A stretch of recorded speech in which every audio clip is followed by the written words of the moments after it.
The morning sky on Zirion 7 burned red like fresh blood. Plasma storms danced across the horizon, turning rocks into glass and metal into steam. This was supposed to be a dead world now. The alien coalition had made sure of that 3 months ago. They were wrong. Deep beneath the surface, in caves that pulsed with thermal energy, Hyunwoo Kim sat before a wall of salvaged alien technology. His hands moved across the controls with practiced ease. The screen showed him everything he needed to know. 3 coalition scout ships hung in orbit above, their sensors sweeping the planet's surface. They were looking for signs of life. They would not find what they expected. Hyunwoo had changed in the months since Commander Vextar ordered his team abandoned on this burning world. His skin bore faint scars from plasma exposure, but his eyes held something far more dangerous than injury. They held understanding. He understood the fire now. He could feel it in his bones, hear it singing in his blood. The plasma storms that should have killed him had become his teachers instead. Every day he learned more about their patterns, their power, their purpose. The caves around him hummed with energy. He had built this place from nothing, using broken coalition equipment and his own desperate creativity. Thermal vents provided power. Underground water streams gave him life. The planet itself had become his ally in ways the aliens could never imagine. A soft beep drew his attention to the communication array. The scout ships were transmitting. Hyunwoo smiled as he intercepted their signals. "Surface scans complete, Commander," came the first voice. "No life signs detected. The plasma storms have sterilized the entire planet as predicted." "Confirmed," replied another. "The human settlement area shows complete destruction. Nothing could have survived those energy levels." The third voice carried doubt. "Sir, we are detecting unusual energy patterns from the northern continent. The readings don't match natural plasma storm activity." Hyunwoo's fingers danced over his controls.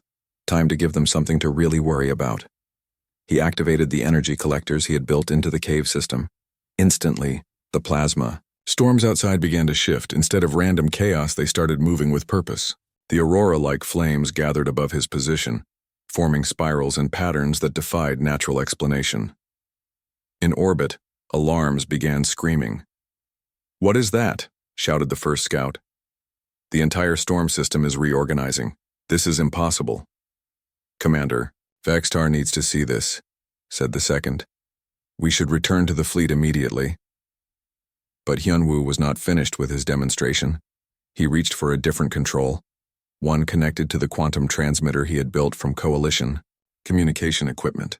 If his old friends were watching, they deserved to hear from him directly. "Coalition vessels," he said, his voice cutting through their encrypted channels like a blade through silk. "This is Hyunwoo Kim, the human you left to burn." Silence filled the comm channels. Even the plasma storm seemed to quiet, as if the planet itself was listening. "You thought fire would be my end," Hyunwoo continued. "Instead, it became my beginning. You abandoned me here to die among flames that could melt your strongest metals. But humans have always had a different relationship with fire. We do not run from it. We make it serve us." Above his head, the plasma storms pulsed brighter, responding to his words. "I know you are listening, Commander Vextar. I know you ordered my team scattered across dead worlds, thinking that would solve your human problem. But you made a mistake. You gave us exactly what we needed most." He paused, letting his words sink in. "You gave us motivation." The energy readings from the planet spiked beyond anything the coalition sensors had ever recorded. Streams of controlled plasma began reaching toward the scout ships like fingers of pure fire. "Return to your fleet," Hyunwoo said. "Tell them the human they left to burn sends his regards. Tell them the fire chose to follow me instead of consuming me. And tell them this is only the beginning." The scout ships fled. Hyunwoo leaned back, in his chair, watching their energy signatures disappear beyond the planet's atmosphere. 3 months ago, he had been a simple engineering specialist, trusted by his alien colleagues, valued for his technical skills. They had worked together, fought together, even shared meals together. Then the coalition's true nature had revealed itself. When resources became scarce and difficult choices had to be made, The aliens chose to sacrifice their human allies without hesitation. They scattered the human teams across hostile worlds, telling themselves it was necessary for the greater good. They convinced themselves the humans would understand. But understanding and forgiveness were two very different things. Hyunwoo stood and walked to the cave entrance. The plasma storms welcomed him like old friends, their energy washing over him without harm. He had learned to read their moods, to predict their movements, to guide their power. What had once been his greatest threat had become his greatest weapon. The alien technology around him hummed with hybrid energy, part coalition engineering and part something entirely new. He had not simply repaired their abandoned equipment. He had improved it, adapted it, made it serve purposes its original creators never imagined. Soon, other humans would receive his message. Somin Park was out there somewhere, hiding among refugee populations. Jinny Song had escaped to the outer systems. Even Tae Ho Lee, who the coalition thought was dead, had found ways to survive. They would all hear his call. They would all remember what had been done to them. And they would all have choices to make about what came next. The plasma storm swirled around Hyunwoo as he stood at the edge of his underground sanctuary. The fire that was supposed to kill him now danced at his command. The planet that was supposed to be his grave had become his fortress. Commander Vextar and his coalition had wanted to solve their human problem by abandoning them to die. Instead, they had created something far more dangerous than they ever imagined. They had created humans with nothing left to lose and everything to prove. The fire followed him now. Soon it would follow him across the galaxy. Somin Park pressed her ear against the cold metal wall of the refugee shelter. The alien station hummed with the sound of 1,000 different species trying to survive in cramped quarters. She had been hiding here for 3 months, just another face among the displaced beings from across the galaxy. But tonight was different. Tonight she had work to do. Her fingers found the small device hidden beneath her sleeping mat, the quantum receiver she had built from scrapped medical equipment and stolen communication parts. For weeks, it had given her nothing but static and dead signals. The humans scattered across the galaxy had gone silent, either dead or too afraid to risk transmission. Then the signal came. At first, Somin thought she was dreaming. The encryption pattern was one she recognized, a code that only her old team would know. Her hands shook as she adjusted the receiver, trying to clean up the signal that had traveled across impossible distances to reach her. "This is Hyunwoo. Kim, the human you left to burn?" Somin's breath caught in her throat. Hyunwoo was alive. More than alive, he sounded strong, confident, dangerous. She listened to every word of his message to the coalition scouts, her heart racing with each sentence. When the transmission ended, she sat in the darkness for a long time. Hyunwoo had not just survived. He had mastered the fire that was supposed to kill him. He had turned a dead world into his weapon, and he was calling to them. But Somin was not the only one listening. 3 levels below her shelter in a maintenance tunnel that most beings avoided, Jinny Song hugged her own receiver close to her chest. She had heard every word too. The former communications expert had been living like a ghost, moving between stations and ships, never staying anywhere long enough to be noticed. Jinny's eyes filled with tears that she quickly wiped away. She had thought she was the only survivor. For months she had carried the weight of believing her friends were dead, that she was alone in a galaxy that had discarded them like broken tools. Now she knew better. Her fingers moved quickly over her equipment. If Hyunwoo could transmit across the galaxy, she could find a way to respond. She had always been the best at communications, even better than some of the alien specialists who had once worked beside her. The message she sent was short and encrypted. "Sparrow lives. Coming home." Hyunwoo would understand. Sparrow had been her call sign during their missions together. Within hours, other signals began appearing. Weak transmissions from distant corners of the galaxy, using codes and frequencies that only humans would recognize. The network was awakening. Somin listened to each new signal with growing amazement. Humans were alive on a dozen different worlds. Some were hiding like her. Others had been fighting for survival in ways she could barely imagine. All of them had heard Hyunwoo's call. One signal made her heart skip. It was weak, barely readable, but the voice was unmistakable. "This is Taeho Lee. I am not dead yet. Repeat, this is Taeho Lee." The reports of my death were greatly exaggerated. So-min laughed for the first time in months. Taeho had always been dramatic, even in the worst situations. If he was alive and making jokes, then he was probably doing better than any of them expected. But the Coalition was listening too. On the command ship Dominion, Commander Vextar studied the intelligence reports with growing unease. His communication specialists had detected the human transmissions, but they could not break the encryption. The humans were talking to each other, coordinating, planning something. "How many of them are out there?" he asked his intelligence chief. "Unknown, sir. We are detecting signals from at least 15 different systems. The humans appear to be using quantum entanglement communication, which explains how they can transmit across such distances without using our relay networks." Vextar's claws clicked against his command chair. When he had ordered the human teams scattered across hostile worlds, it had seemed like the perfect solution. Humans were useful, but they asked too many questions and had too many opinions about Coalition policies. Better to let them die quietly on dead worlds than to risk them causing problems in civilized space. "What about the human on Zirion 7? He asked. "We have 3 scout teams investigating, sir. The energy readings from that planet are unlike anything we have seen. Whatever the human is doing there, it is affecting the entire system." "One human cannot threaten the Coalition," Vextar said, but his voice carried doubt. "No, sir. But multiple humans coordinating their actions, using technology we do not understand. That could be a different matter."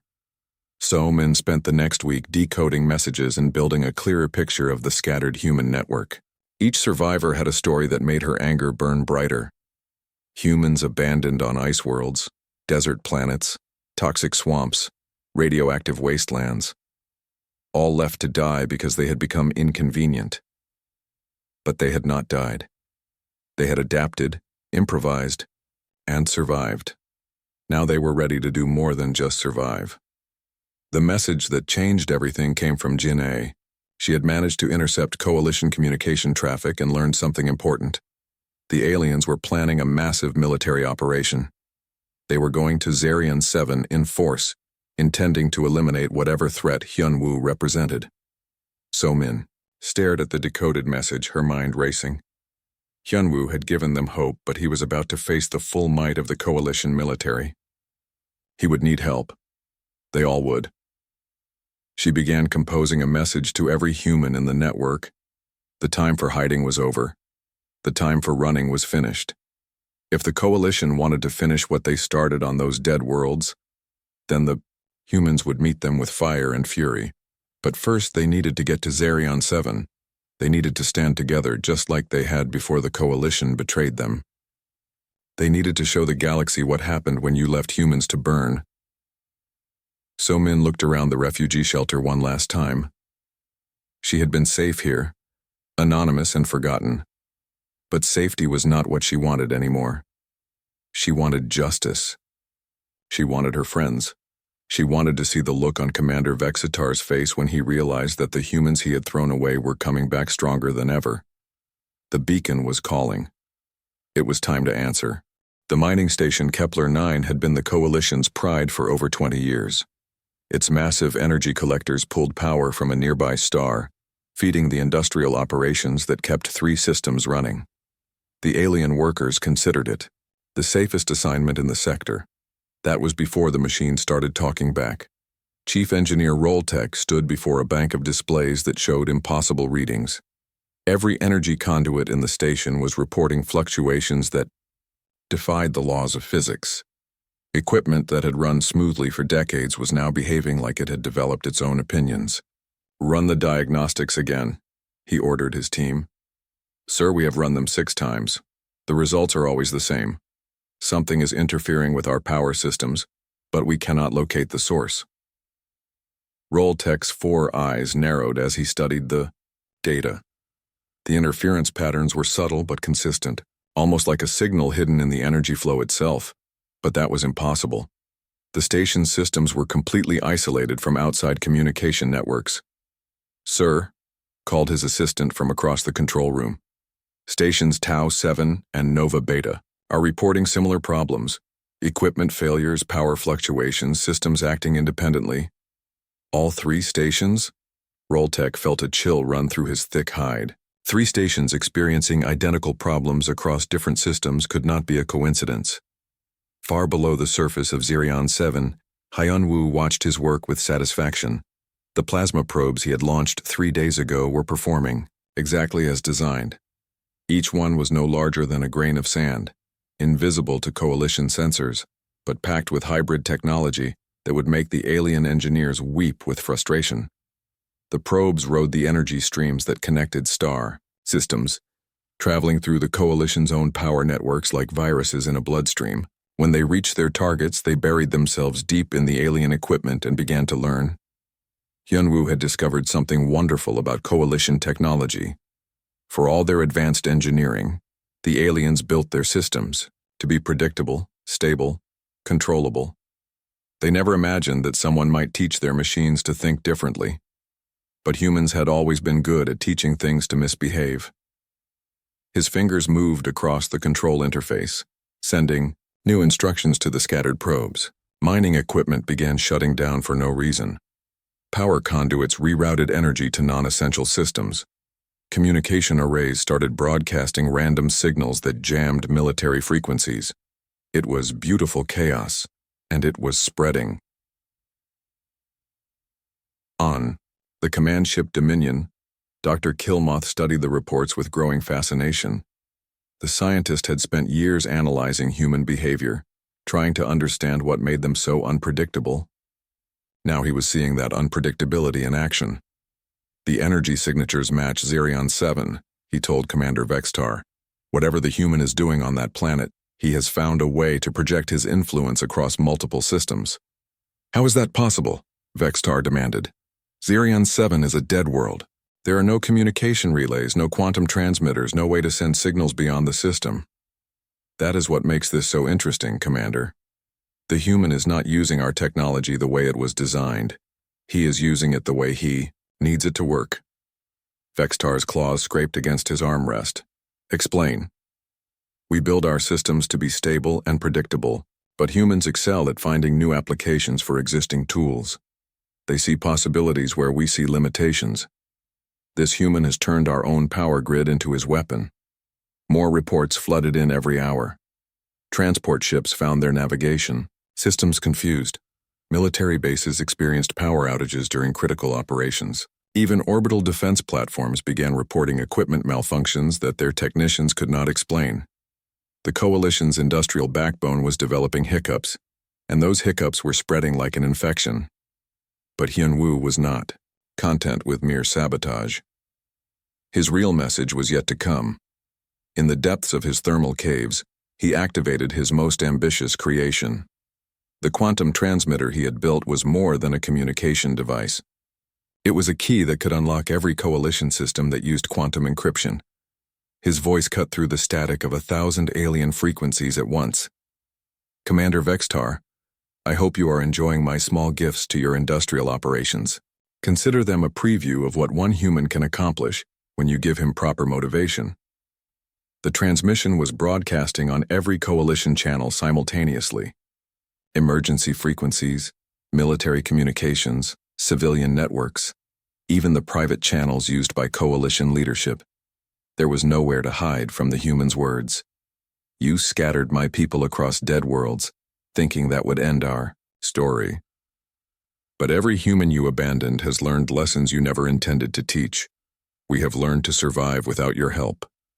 We have learned to thrive without your approval, and we have learned that your technology serves us better than it ever served you. Across the coalition territories, alien beings stopped what they were doing to listen. The human's voice carried something they had never heard before. Not anger, not desperation, but certainty, the confidence of someone who held all the cards and was ready to play them. This is your final warning, Commander. Recall your forces. End your hunt for my people. Leave us to build our own future in peace. Or learn what happens when humans stop playing by your rules entirely. The transmission ended, but its effects rippled across the galaxy. On distant worlds, humans who had been hiding in shadows began to stand straighter. The message was clear. They were not alone. They were not forgotten.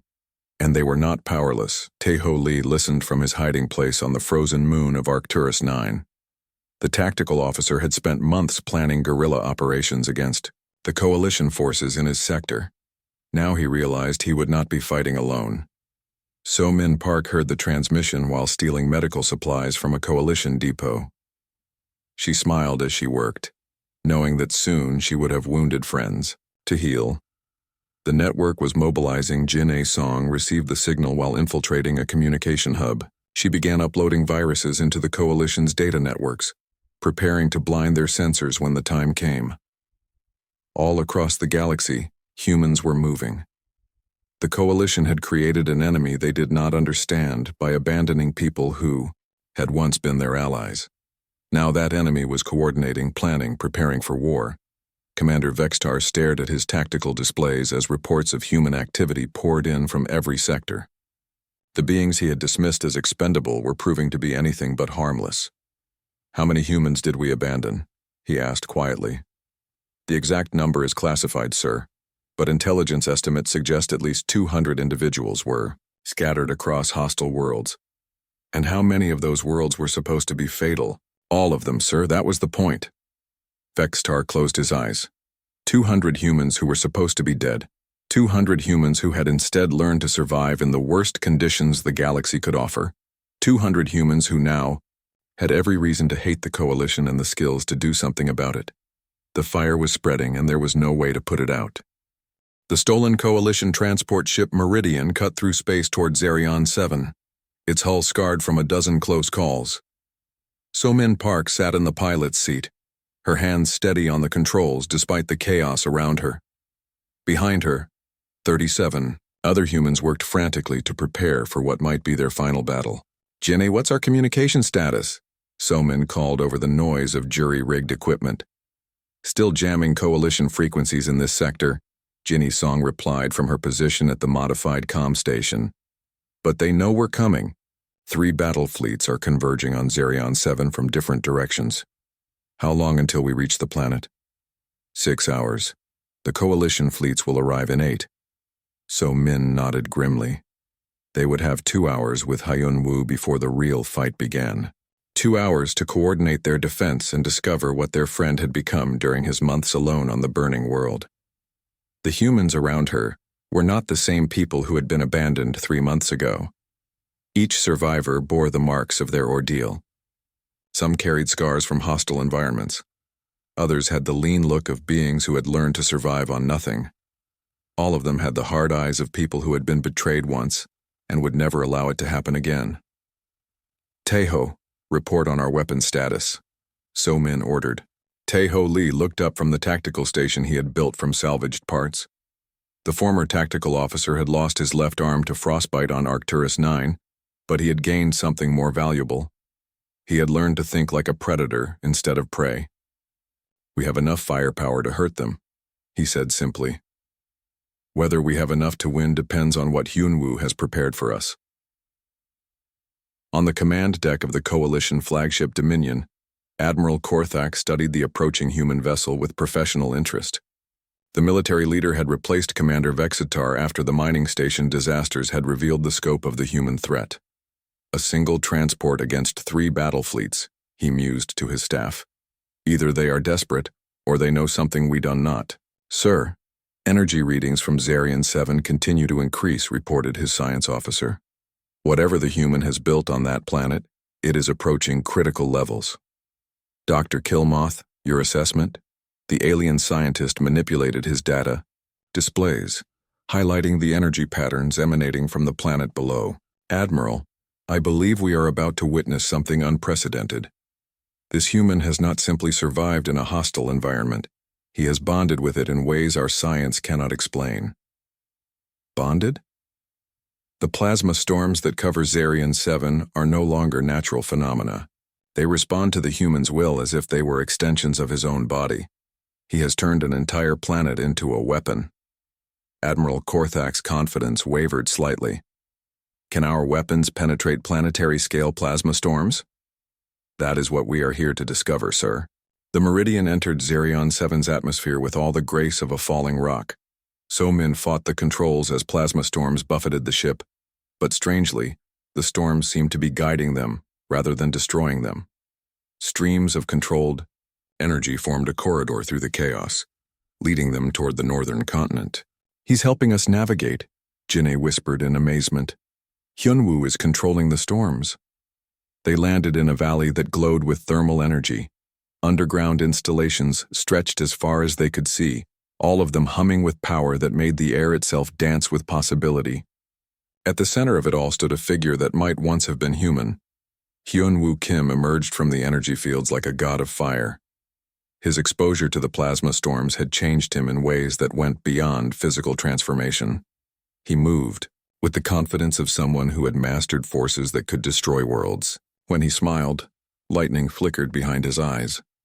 So-Min, he said, and his voice carried harmonics that resonated with the planet's energy. You made good time. Hyunwoo. So-Min approached carefully, studying her old friend's transformed appearance. Are you still you? I am more me than I have ever been, he replied. The fire showed me what I really am, what we all really are. He gestured to the installations around them. The coalition thought they were abandoning us to die. Instead, they gave us the gift of necessity. They forced us to become something new. Taeho limped forward, his prosthetic arm gleaming in the thermal light. What exactly have you become? I have become what humans were always meant to be, Hyunwoo said. Beings who take the worst the universe can offer and make it serve our purposes instead. The plasma storms above them began to shift and intensify. Hyunwoo's head tilted slightly as if he was listening to something only he could hear. The coalition fleets have arrived, he announced. 300 ships armed with enough firepower to sterilize a dozen planets. Admiral Korthak believes he can intimidate us into surrender. Can we fight them? So-Min asked. Hyunwoo's smile widened, and the storms responded by forming spirals of pure energy that reached toward the stars. We will not fight them, So-Min. We will teach them. In orbit above Zerion 7, Admiral Korthak watched his sensors with growing alarm. The energy readings from the planet had suddenly spiked beyond anything his instruments could measure. The plasma storms were organizing themselves into patterns that defied every natural law he knew. Admiral, his science officer called urgently.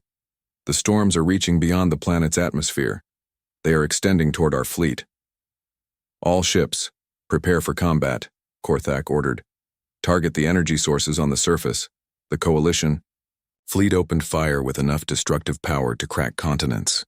Particle beams and fusion warheads streaked toward the planet's surface, carrying death for everything they touched. They never reached their targets. The plasma storms rose to meet the incoming weapons like living things. Energy met energy in spectacular collisions that lit up the entire system. But instead of being destroyed, the storms absorbed the coalition's attacks and grew stronger. Hyunwoo stood in his valley, surrounded by his reunited friends, and raised his hands toward the sky. The planet's fire responded to his call, reaching out across space to caress the hulls of coalition warships. This is Hyunwoo Kim. His voice echoed across every communication channel in the fleet. You came here to finish what you started. Allow me to show you what you actually accomplished. The plasma streams touched the nearest coalition vessel, and its shields failed instantly. But instead of destroying the ship, the energy began to flow through its systems, rewriting its programming, changing its fundamental nature. You taught us that survival requires adaptation, Hyunwoo continued. You taught us that power belongs to those who can take it and hold it. You taught us that mercy is a luxury we cannot afford. More ships fell under the influence of the plasma streams. Their weapons turned away from the planet and toward each other.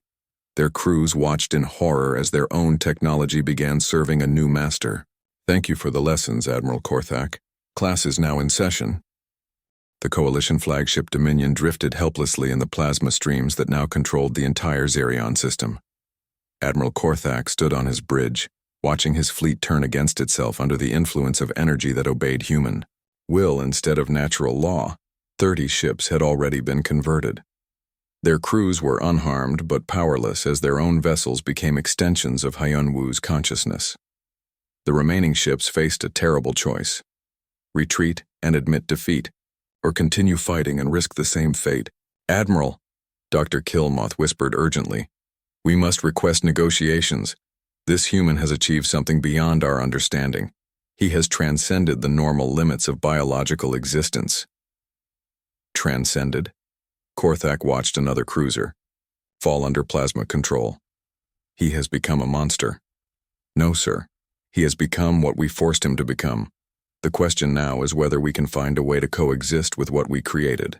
On the surface of Zarian 7, Hyun-woo stood surrounded by his gathered friends in the valley that had become their new home. The plasma storms danced around them like living things, responsive to his every thought and emotion.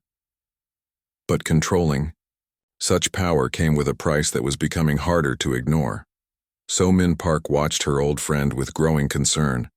The Hyun-woo she remembered had been brilliant, dedicated, and deeply human. This being who commanded the fire of an entire planet was something else entirely. She could see the struggle in his transformed features as he balanced godlike power with human connection. "The Coalition is requesting negotiations," Jin A-song reported from her communication station. "Admiral Korthak wants to discuss terms." "Terms?" Taeho Lee laughed bitterly.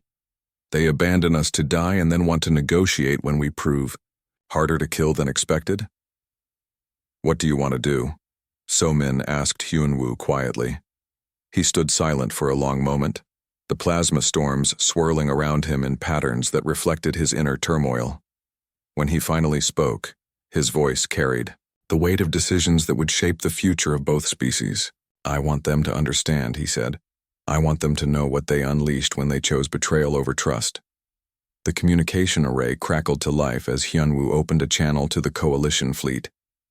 "Admiral Korthak, this is Hyun-woo. Kim, you wanted to negotiate. Very well. Come to the surface. Bring Dr. Killmoth and whoever else you think can speak for your people, but come alone and unarmed." "That is impossible," came the reply. "The plasma storms would destroy any shuttle attempting to land." "No, Admiral. The plasma storms will destroy any shuttle I choose to destroy. The difference is important. Hours later, a single Coalition shuttle descended through the energy maelstrom that surrounded Zarian 7. Admiral Korthak sat rigidly in the passenger seat, his military training warring with the fear that gnawed at his confidence. Beside him, Dr. Killmoth studied readings that showed impossible energy levels surrounding their small craft. The shuttle landed in Hyun-woo's valley without incident. The plasma storms that should have melted their ship instead formed a protective corridor, guiding them safely to the ground. Admiral Korthak stepped out onto the surface of a world that defied everything he thought he knew about physics and biology. The thermal vents that provided power to the human installation pulsed with rhythms that seemed almost like heartbeats. The very air hummed with energy that responded to human presence rather than natural law. Hyun-woo waited for them at the center of the valley. No longer entirely human, but not yet something entirely alien. Around him stood the other survivors, each bearing the marks of their own transformation. They had been changed by their ordeals, forged into something harder and more dangerous than the beings who had once worked alongside Coalition forces. "Admiral," Hyun-woo said simply. "Dr. Killmoth, welcome to our new home." "This is impossible," Korthak whispered, studying the installations that surrounded them. "No species should be able to harness planetary energy on this scale." "No species you understand," Hyun-woo corrected. "But then, you never really understood humans, did you? You saw us as useful tools, loyal servants, expendable resources. You never saw us as equals." Dr. Killmoth stepped forward, his scientific curiosity overcoming his fear. "How did you do this? How did you survive the plasma storms, let alone master them?" "We adapted," So-min Park answered. "It's what humans do. You put us in impossible situations and we find ways to make them possible. Each world you abandoned us on taught us something new," Taeho Lee added. "Frozen moons taught us patience. Desert planets taught us endurance. Toxic swamps taught us resilience. And this burning world taught us power."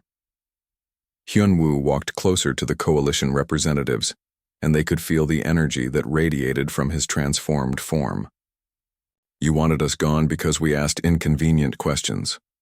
We wondered why coalition policies seemed designed to benefit some species more than others. We questioned why resources always flowed away from the worlds that produced them, and toward the worlds that controlled them. You were becoming a problem, Admiral Korthak said honestly. Humans have a tendency to interfere with established order. Yes, we do, Hyunwoo agreed. And now we have the power to interfere on a scale you never imagined. The plasma storms above them pulsed brighter, as if responding to his words. In orbit, the coalition ships that remained under his control adjusted their positions, forming patterns that could only be described as threatening. What do you want? Korthak asked. We want what you tried to take from us, So-min answered. The right to exist, the right to determine our own future, the right to build something new without interference from beings who see us as threats, to be eliminated. You want independence, Dr. Kilmoth realized. We want more than that, Hyunwoo said. We want other species to have the same choice. How many worlds have you stripped of resources? How many populations have you relocated when they became inconvenient? How many times have you decided that the greater good required someone else to make the sacrifice? The questions hung in the air like accusations. Admiral Korthak found himself unable to answer, because the answers would reveal truths that the coalition preferred to keep hidden. We are offering you a choice, Admiral, Hyunwoo continued. Withdraw your forces from this system and the 37 others where humans have established territories. Recognize our independence and our right to exist without interference. In return, we will not use our new capabilities to dismantle your civilization piece by piece. And if we refuse, Hyunwoo smiled, and lightning flickered in his transformed eyes. Then you will learn what happens when you leave humans to burn and the fire chooses to follow them instead. The negotiations that followed would reshape the galaxy's political landscape. The coalition, faced with opponents who could turn their own technology against them, agreed to recognize human independence in exchange for guarantees that the new, human territories would not interfere with coalition operations elsewhere. But both sides knew the agreement was only the beginning. The humans had proven that abandoned and betrayed allies could become the most dangerous enemies. Other species began to question their own relationships with the coalition, wondering if they too might be considered expendable when resources became scarce. As the coalition fleet departed Zerion 7, So-min Park stood beside Hyunwoo in their Valley of Fire and Energy. Around them, their friends worked to build something new, something that honored both their human heritage and their transformed capabilities. Do you think we made the right choice? She asked. Hyunwoo watched the last coalition ship disappear beyond the planet's atmosphere, leaving them free to shape their own destiny. They left us to burn, So-min. But fire doesn't just destroy, it also creates. It clears away the old to make room for the new.